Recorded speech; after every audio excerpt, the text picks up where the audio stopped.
friends, welcome to Madras Samayal. இன்னைக்கு நம்ம மெட்ராஸ் சமையல்ல சுவையான ரவா தோசை எப்படி பண்றதுன்னு பார்க்கலாம்.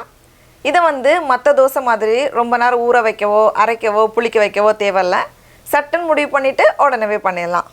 இது பண்றதுக்கு நான் இன்னைக்கு 1 கப் ரவை எடுத்துர்க்கேன். ரவை வறுக்க தேவையில்ல. அதே கப்ல 1 கப் வந்து அரிசி மாவு எடுத்துர்க்கேன். அதுக்கு அப்புறமா நமக்கு என்ன வேணும்னா 2 டேபிள்ஸ்பூன் மைதா மாவு. மைதா மாவு அதிகமாக சேர்த்தா சாஃப்ட் ஆயிரும். அதனால 2 டேபிள்ஸ்பூன் மட்டும் போதும். இப்போ இதெல்லாத்தையும் ஒரு பவுலில் சேர்த்துடலாம். 1 கப் ரவை, கூடவே 1 கப் அரிசி மாவு, அப்புறமா 2 டேபிள்ஸ்பூன் மைதா மாவு. மைதா மாவுக்கு பதிலாக கோதுமை மாவும் நம்ம சேர்த்துக்கலாம்.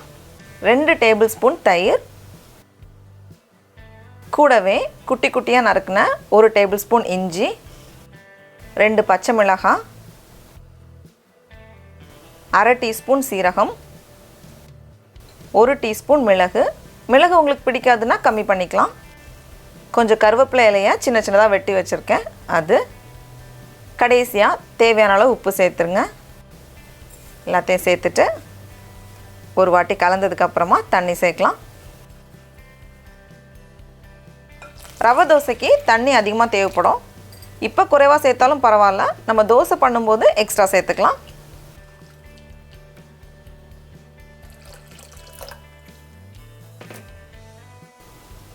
நல்லா கலந்தாச்சு.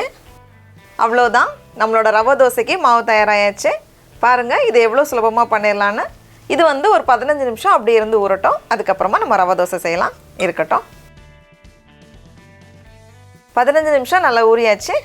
அடுத்தது இதில் வந்து ஒரு வெங்காயத்தை ரொம்ப சின்ன சின்னதாக வெட்டி வச்சுருக்கேன். அதையும் சேர்த்துடலாம்.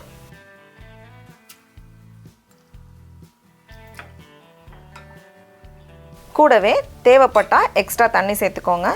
நல்லா தண்ணியாக தான் இருக்கணும். பாருங்கள் எவ்வளோ தண்ணி சேர்த்துருக்கேன்னா, இந்த மாதிரி இருந்தால் தான் நல்லா ஓட்டையாக வரும்.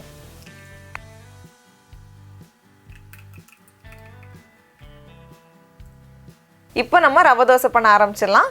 கல் வந்து நல்லா சூடாக இருக்கணும். அப்போ தான் வந்து ஓட்டையாக வரும். கல் வந்து குறைவான சூடில் இருந்துச்சுன்னா அந்த ஓட்டையெல்லாம் வராது. அதனால் வந்து நல்லா சூடில் இருக்கிற மாதிரி வச்சுக்கோங்க.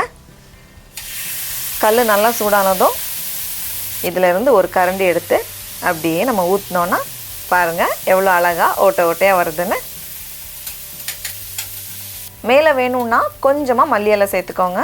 நல்ல வாசனையாக இருக்கும். கூடவே கொஞ்சம் நெய் இல்லைன்னா எண்ணெய். நல்லா ரோஸ்ட் ஆகட்டும். அப்புறமா மற்ற தோசை மாதிரி இது வந்து சீக்கிரமாக ரெடி ஆகாது. நல்லா மொறுமொறுன்னு ஆகிறதுக்கு கொஞ்சம் நேரம் ஆகும். 3லேருந்து 4 நிமிஷம் போல் ஆகும். அப்போ தான் வந்து நல்லா கிறிஸ்பியாக வரும். கொஞ்சம் ப்ரௌன் ஆக ஆரம்பிச்சிருக்கு. இப்போ எடுத்தால் நல்லா சரியாக இருக்கும். இதை திருப்பி போடணுன்னு அவசியம் இல்லை. ஏன்னா மெல்லிசாக தான் இருக்குது. வேணும்னா திருப்பி போட்டுக்கலாம்.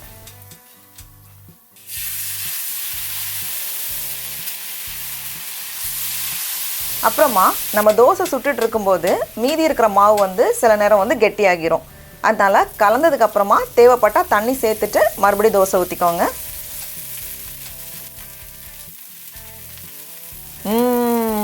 ரெடி ஆகியாச்சு. இதை வெளியே எடுத்துடலாம். அவ்வளோதான். டடா, நம்மளோட சுவையான ரவை தோசை சூப்பராக தயாராகியாச்சு. நான் இன்றைக்கி 2 டைப் சட்னியும் சுட சுட ஃபில்டர் காஃபியோட ஜாலியாக சாப்பிட போகிறேன். நீங்களும் கண்டிப்பாக இந்த ரெசிபியை வீட்டில் ட்ரை பண்ணி பாருங்கள். உங்களுக்கு இந்த வீடியோ பிடிச்சிருந்துச்சுன்னா மெட்ராஸ் சமையலுக்கு சப்ஸ்கிரைப் பண்ணுங்கள். நாவின் சுவையரம்புகள் மலரட்டும்.